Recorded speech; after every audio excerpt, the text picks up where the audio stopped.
కరీంనగర్ పట్టణంలోని టీఎన్జిఓ కాలనీలో ఉన్న భవానీ శంకర దేవాలయంలో మరకత శివలింగ విగ్రహ ప్రతిష్టాపన మహోత్సవం అత్యంత వైభవంగా నిర్వహించారు. వేద పండితుల మంత్రోచ్చారణల నడుమ జరిగిన ఈ ప్రతిష్టాపన కార్యక్రమం భక్తి శ్రద్ధలతో సాగింది. ఈ సందర్భంగా ప్రత్యేక పూజలు, రుద్రాభిషేకాలు, హోమాలు, ధార్మిక కార్యక్రమాలు నిర్వహించగా భక్తులు పెద్ద సంఖ్యలో పాల్గొన్నారు. అనంతరం నిర్వహించిన అన్నదాన కార్యక్రమంలో కాలనీ వాసులు, దాతలు, భక్తులు పాల్గొని విజయవంతం చేశారు.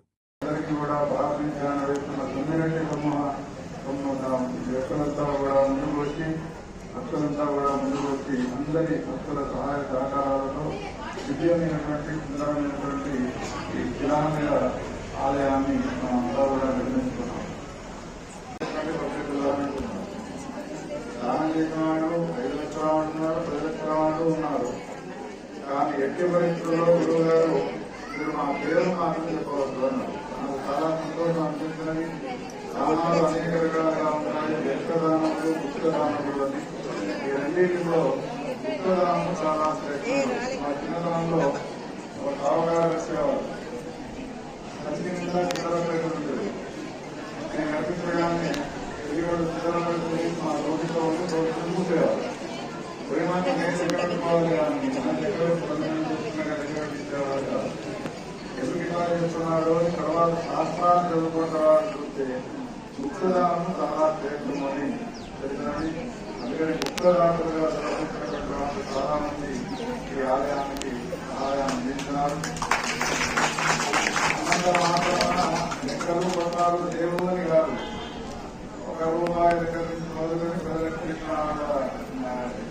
అందరికి సంబంధించిన వసీదులు, రికార్డు వ్యవహారాలన్నీ గుప్తంగా ఉన్నాయి. మీరంతా కూడా సహాయాన్ని అందించడానికి గాను మరొకసారి మీ అందరికీ భవానీశ్వరునికి పరిపూర్ణ అనుగ్రహాన్ని ఆశీర్వదించి ఈ చుట్టుపక్కల ఉన్నటువంటి అపార్ట్మెంట్లు ఎంత పుణ్యం చేస్తున్నారు. ముఖ్యంగా ఢిల్లీలో వాళ్ళంతా కూడా వెనక విజయమైనటువంటి భవన నిర్మాణాలు చేస్తున్నారు. అక్కడ పలుకులు తీయగానే మొట్టమొదటి కనిపించేది భవానీ శంకర దేవాలయం. నిన్న మాత్రం మా కార్యకర్తలు అన్నారు, ఆలయం కింది భాగం కంటే శిఖర భాగం చాలా సుందరంగా ఉన్న గురువు గారు. శిఖర భాగం మనకు కనిపించదు. శిఖర భాగం ఎవరికి కనిపిస్తుంది? చుట్టుపక్కల నుంచి మంగళాలు కనిపిస్తుంది. ఎందుకు శిఖర నిర్మాణము, రాజగోప నిర్మాణం చేస్తారు దేవాలయాల్లో అంటే మనకు టిఫిన్ చేసిన తర్వాత గుడిలోకి రావాలి అని అనిపిస్తుంది. తొందరగా ఆఫీసులో దుకాణంలో వెళ్ళాలన్న సమయం మాత్రమే. అప్పుడు తిరిగి వెళ్ళాలి, కొట్టుకుంటూ ఉంటుంది, వెళ్ళలేము తిన్నాం కాబట్టి. అటువంటి సందర్భంలో గోపురాన్ని చల్లకుండా ఒక్కటే ఉండే సరిపోతుంది.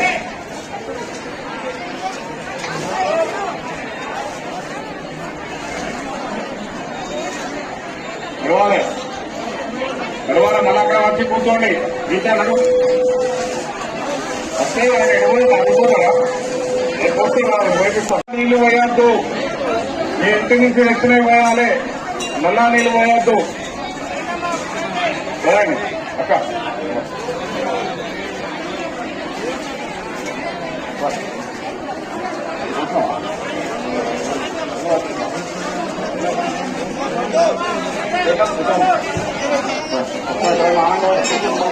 ఆనంగా వచ్చి కూర్చోండి. అక్కడ మండపం మీద కూర్చోండి. ఆనంగా వచ్చి మండపం ఓం మహిళం నేను ఓం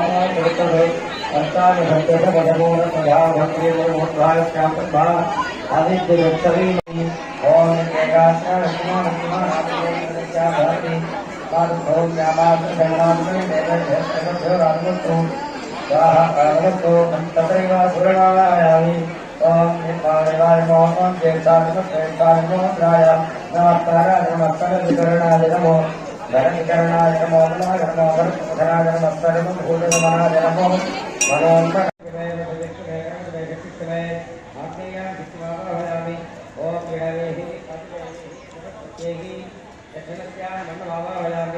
ఓం ఓం బ్రహ్మణే ओम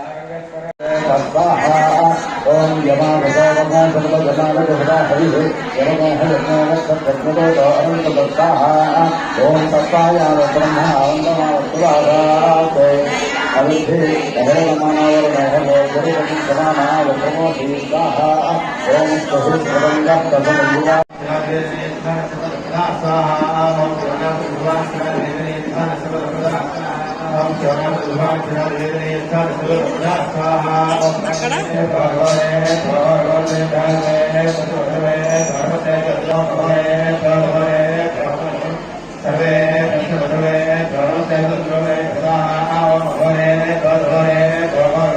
सर्वे